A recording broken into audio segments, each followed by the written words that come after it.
పరమ భాగవతోత్తములైన వాళ్ళు ఎక్కడుంటారో, ఆయన నమ్ముకున్న వాళ్ళు ఎక్కడుంటారో వాళ్ళ కోసం తన ప్రతిజ్ఞ కూడా విడిచిపెట్టేస్తాడు. వీపు మీద ఒంగో పెట్టి కొడితే దెబ్బలు తిన్నాడు పరమాత్మ.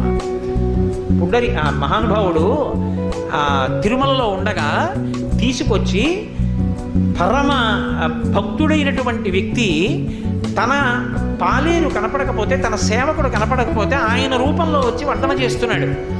వడ్డన చేస్తుంటే ఇప్పటిదాకా ఎక్కడికి పోయావురా అని చెప్పి బొంగో పెట్టి ఒక్కటి కొడితే వీపు వాచిపోయింది.